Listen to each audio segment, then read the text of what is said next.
5, you're coming with me.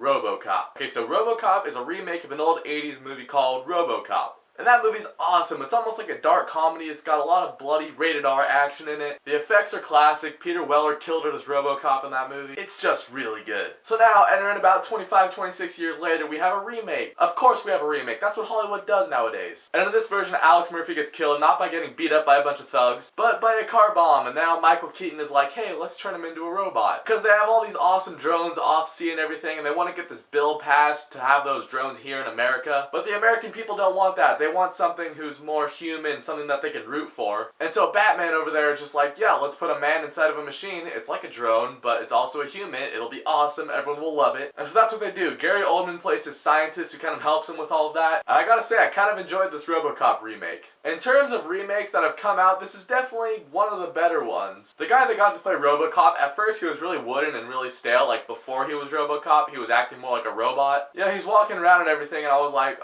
are you sure you're not Robocop already? But then once he actually becomes Robocop, he actually gets better in his role, not just because, you know, Robocop is a robot, but he actually starts adding more humanity to the character. This movie delves more into Robocop's family and everything behind that. Like at the beginning of the first Robocop movie, when they put Robocop in his suit, he's actually completely dead. And this movie, he's beaten to about an inch of his life, so when they do put him in the Robocop suit, he still has his memories and his brain functions of everything leading up to the accident. And then slowly but surely, his emotions are getting in the way of him performing the directive, and so they gotta cut back his emotions even more, which I like seeing. At first he started off really cool, but then as the company gains more and more control of him, he becomes more of a robot. More like the drones that Batman wants on land, but that the American people don't want. Samuel L. Jackson's in this movie, and he plays kind of this reporter type. He pretty much just agrees with Michael Keaton's company and everything that they do. He's almost like a commentator, and in his scenes he's really cool, but when I'm looking back on the movie, I'm like, did he really need to be in the movie? I don't really think so, but as it stands, he didn't really detract from the movie, and he did a good job in all of his parts. So I think I can give that a pass. It's okay. I do have a couple issues with the movie. One, it kind of ends abruptly. Like the big, awesome, climactic thing is happening at the end. That's really cool. And then that last thing happens, and there's like one more scene with Robocop, and that's it. I would have liked to have seen a little bit more of him, you know, maybe cleaning up the streets a little bit more or something like that at the end. And then another thing, and this is really just me being petty, but this is a PG-13 Robocop, and the original one, it was rated R, and that was really cool. So a couple of times when he's shooting people or blowing something up, I'm looking at it and I'm like,